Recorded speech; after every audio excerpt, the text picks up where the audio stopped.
otra vez y bienvenidas a nuestra conversación sobre la situación económica y política en Venezuela. Ahora es un honor de presentar al gobernador Falcón.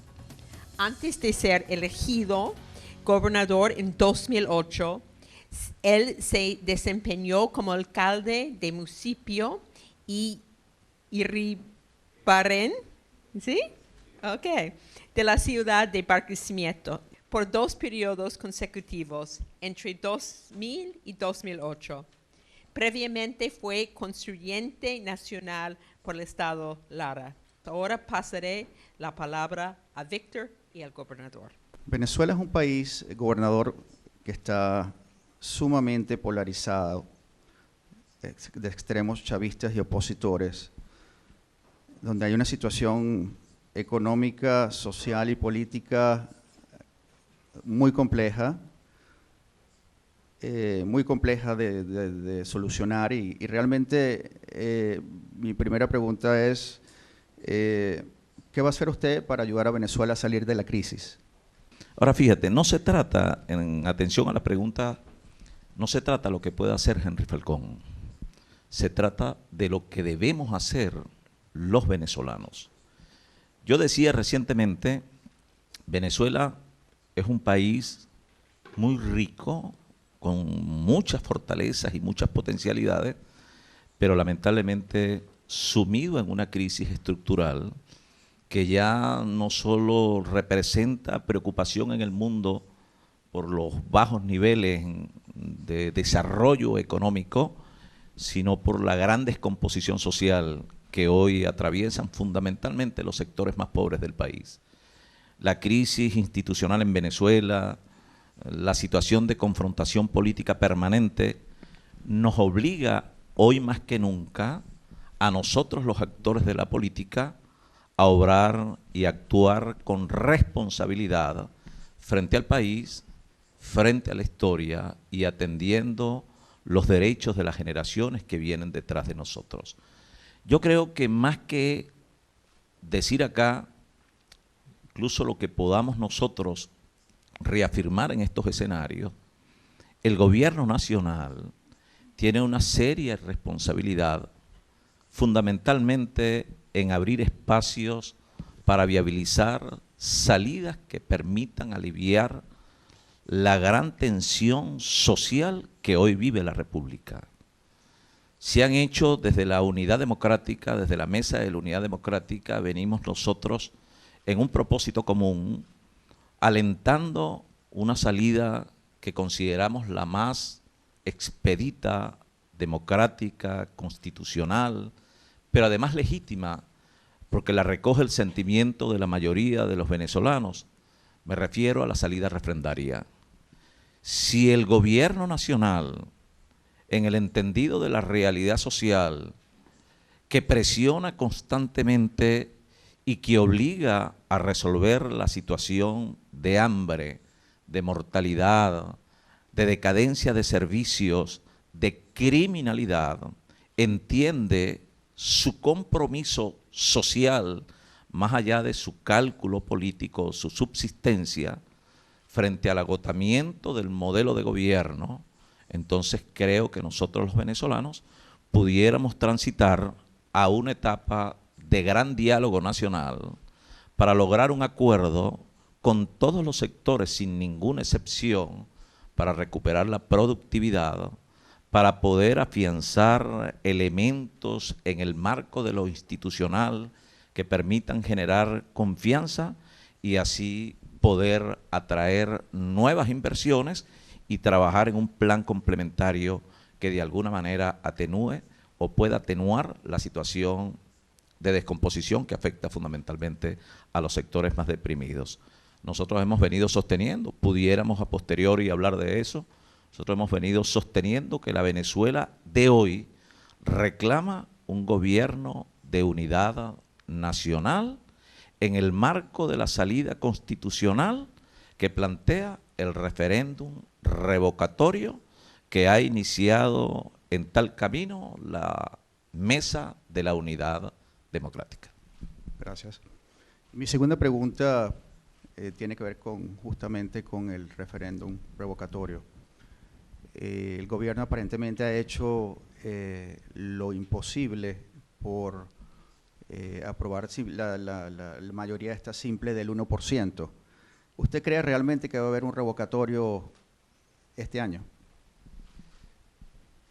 Miren, el país, los últimos estudios de opinión, que por cierto le dan un nivel de aprobación de desempeño al gobierno muy bajo, entre el 12 y el 14%, ese mismo estudio de opinión recoge una expectativa creciente en la población. Sobre el 85% del país en todos los estratos sociales reclama una salida y está conteste, apoya la iniciativa del referéndum revocatorio.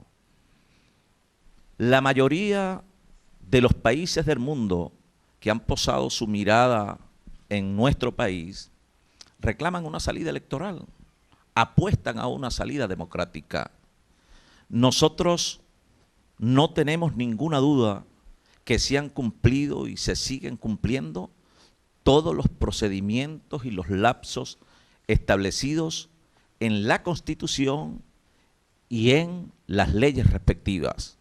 De manera que no hay razón alguna que esgrimir para que no podamos en el corto plazo llevar adelante la consulta refrendaria, como lo establece la Constitución, para un abordaje certero y efectivo de la crisis política, económica y social que vive Venezuela.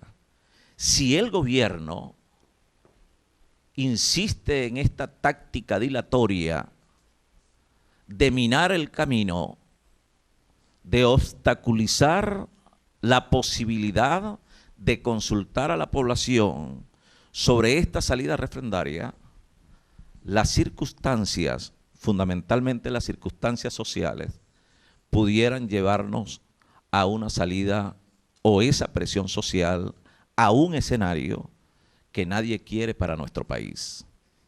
Escenarios que ya hemos vivido en el pasado. Recordemos el Caracazo 1989, con una gran diferencia. Por allá en el 89, el Caracazo tuvo su epicentro en Caracas, Guatire y Guarenas. El país en aquel entonces era altamente productivo. No teníamos mayores problemas con las importaciones. El aparato productivo estaba intacto y hubo un momento de descontrol político, pero generó solo en ese epicentro casi 3.000 personas fallecidas. Así lo dicen estadísticas que no fueron en aquel momento de la historia venezolana reflejadas en los medios de comunicación social. Recordemos aquello de la peste, el cementerio por allá, donde fueron a dar muchos cuerpos de hermanos nuestros. Ese escenario no lo queremos en Venezuela. Pero déjenme decirles, queridos hermanos, que si el gobierno le cierra las puertas al referéndum, ese nivel de presión social que cada día es más intenso frente al hambre, a la falta de medicamentos, a los problemas que agobian fundamentalmente y con mayor agudeza a los pobres. Si no hay racionalidad y responsabilidad del gobierno frente a esto, pudiéramos vivir una situación de mayor envergadura que a la final nos va a llevar a la mesa a entendernos, a concertar, pero con un peso de un costo social doloroso y lamentable que no tendremos después cómo justificarlo ante la historia y ante el país. He seguido un poco su carrera política, gobernador, y sé que desde el principio usted ha ofrecido la salida al diálogo. Hace unos años atrás hubo un diálogo entre la oposición y el chavismo que no llegó a mayor resolución. Entonces mi pregunta es, ¿usted sigue creyendo en el diálogo y se puede conseguir soluciones concretas con el diálogo?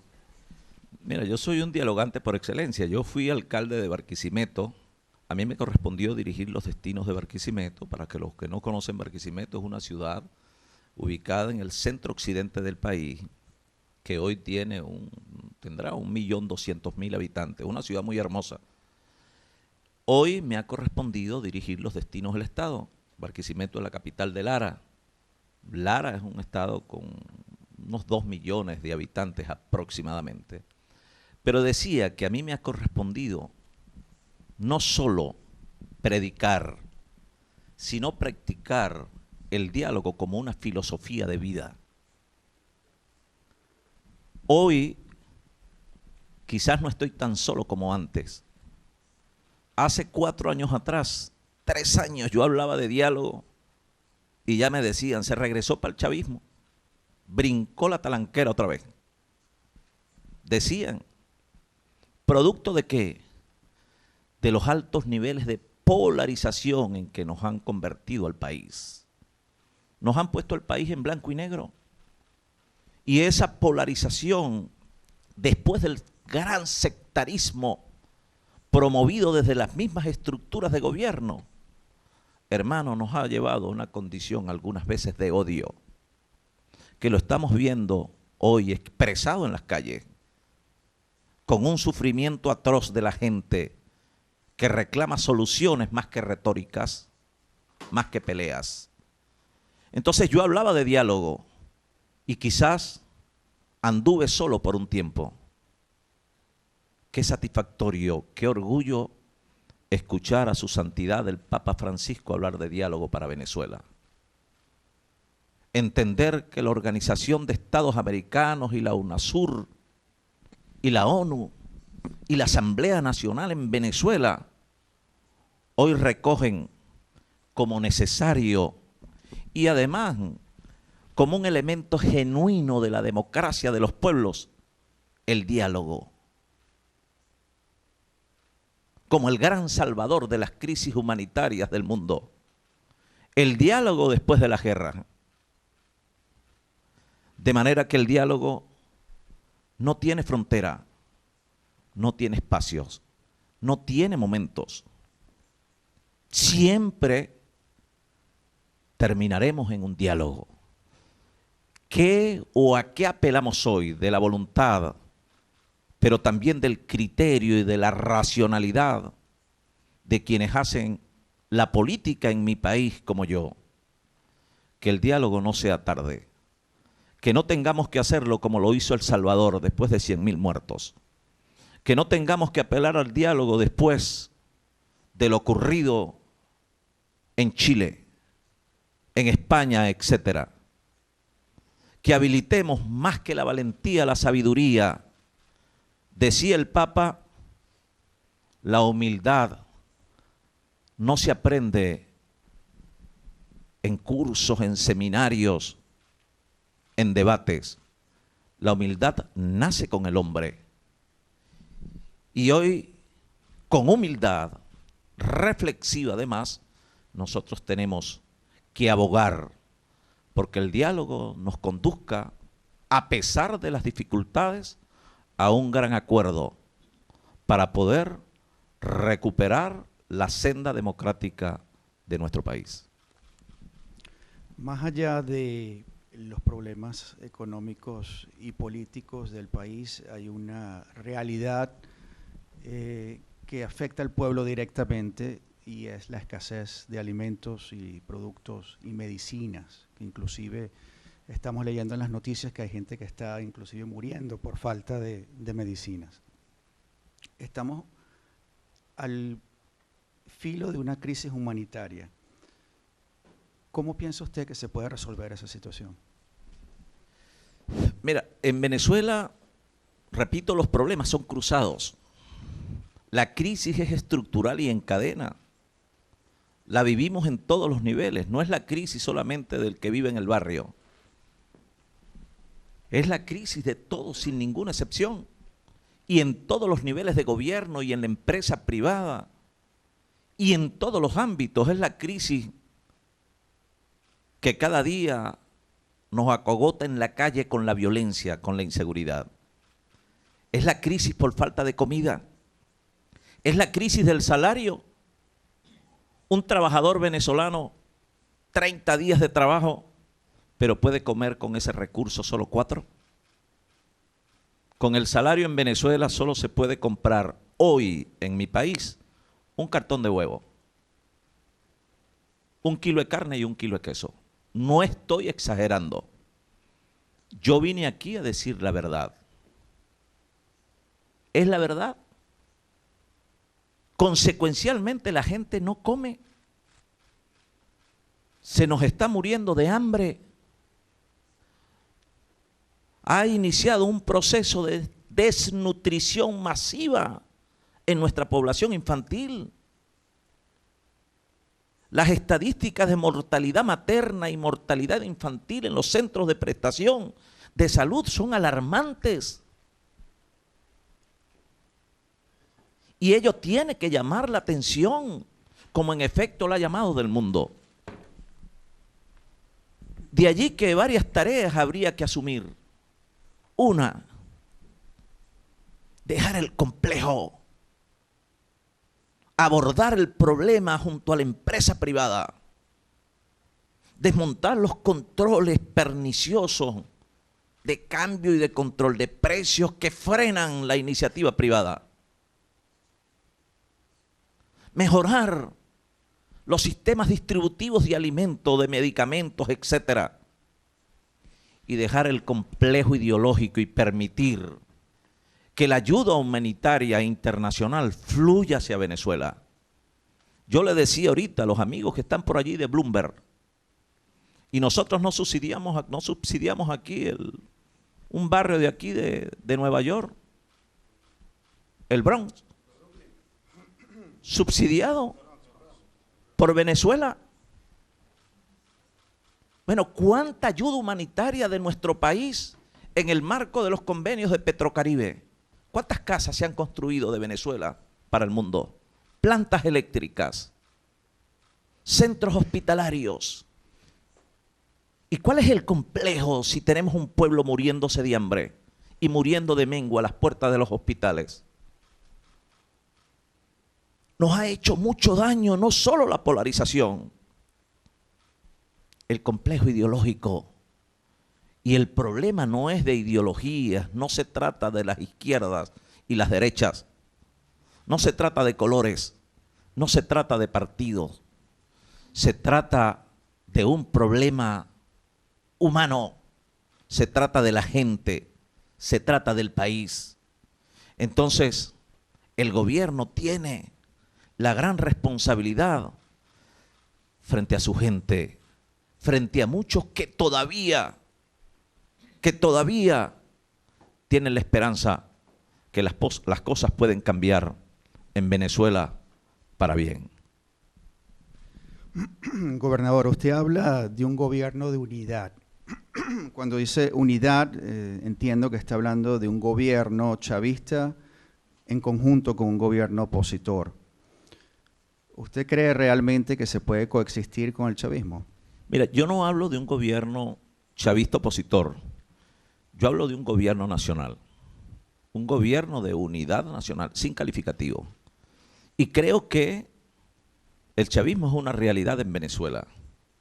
La coexistencia en política hay que verlo como algo regular, normal. Yo siempre he dicho, a la política no se viene a buscar enemigos. Hay gente que aborda la política y entonces se cree el enemigo del otro.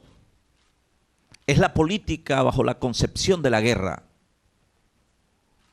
Aquello de que tú piensas distinto a mí y yo tengo que ver cómo te aplasto. Es la política de la diferencia.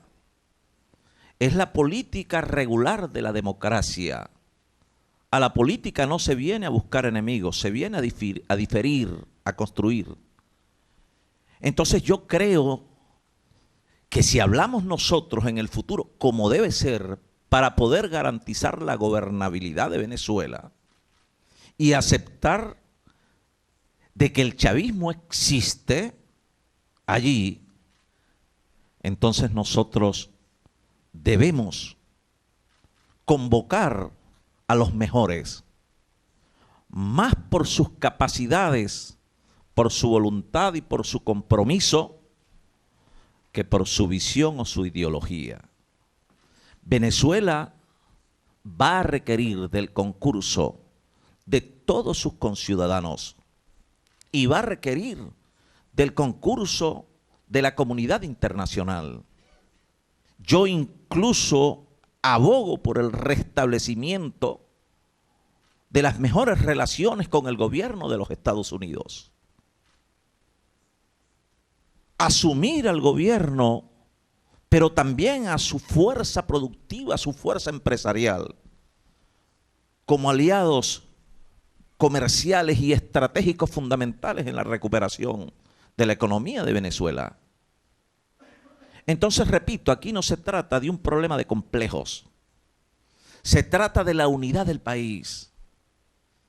Se trata de que podamos, sobre la base de un gobierno de unidad nacional, trabajar en una propuesta de recuperación de la economía, un plan económico, producto de la concertación con los diversos sectores, donde participe el empresario privado, un programa complementario para atenuar los efectos de la aplicación de las medidas de ese plan económico para no afectar a los sectores más deprimidos, a los más pobres. Pero también un programa de recuperación de la institucionalidad democrática del país para que pueda otra vez renacer la confianza y poder llamar a las inversiones en el concurso de activación necesaria de cada iniciativa para poder echar adelante las bases de una Venezuela próspera, futurista y progresista. Así que me voy a ir al final de mis preguntas.